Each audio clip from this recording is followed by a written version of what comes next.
Assalamualaikum warahmatullahi wabarakatuh.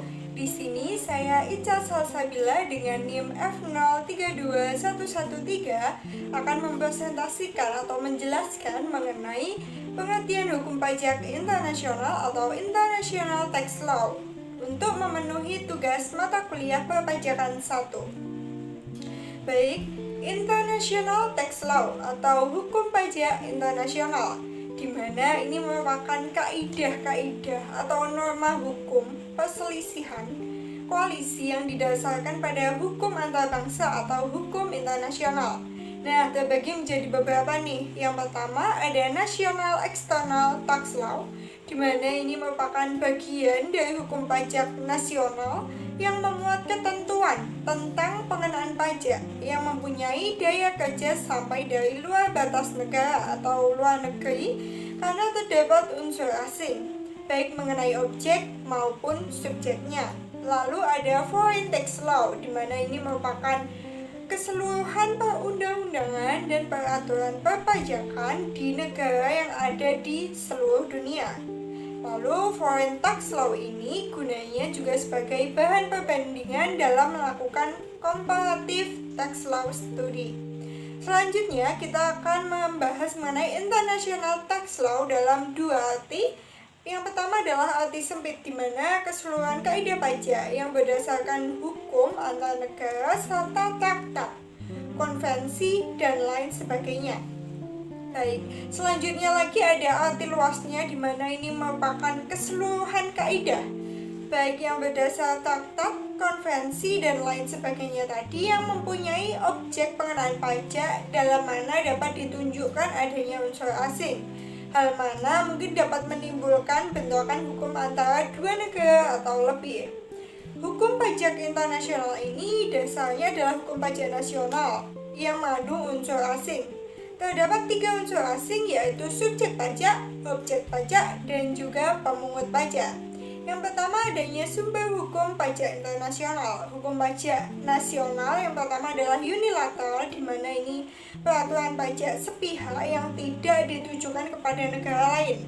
Yang kedua adanya traktat, atau ini juga bisa berupa bilateral dan multilateral. Bilateral untuk kedua negara dan multilateral untuk lebih dari 2 negara.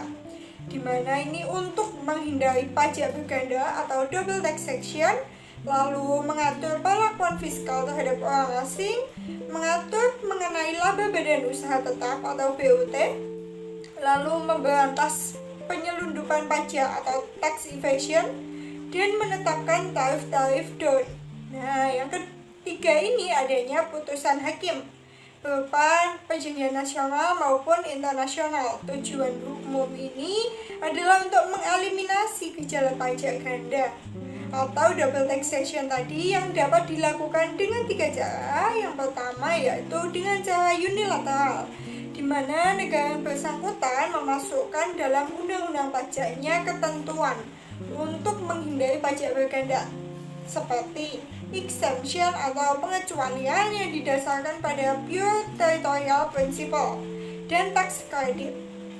Selanjutnya dengan cara bilateral, di mana ini melakukan perjanjian pajak antar negara kedua negara yang dikenal dengan istilah tax treaty atau perjanjian penghindaran pajak berganda atau P3B.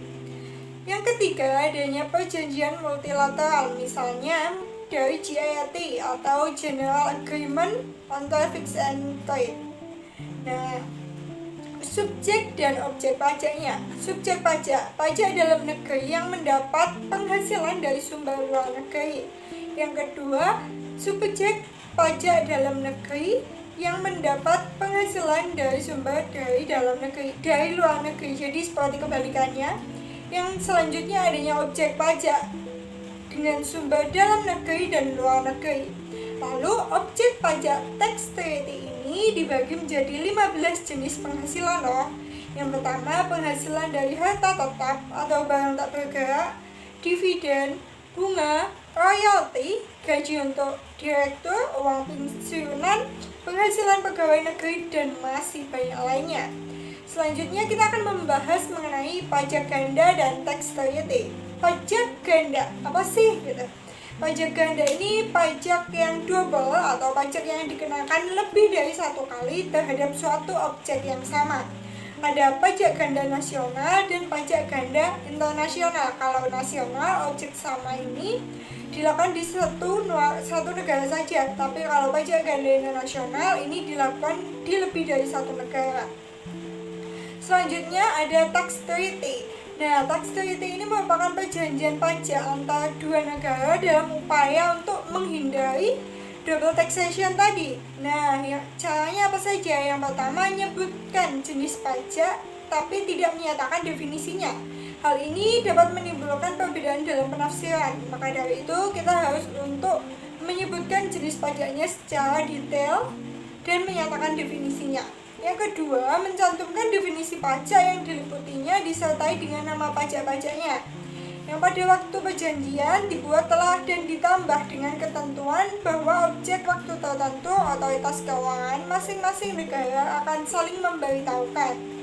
Yang ketiga atau yang terakhir ini dengan menyebutkan nama pajaknya dan ketentuan bahwa perjanjian tersebut juga berlaku untuk pajak yang akan diadakan dan pada hakikatnya mempunyai dasar yang sama.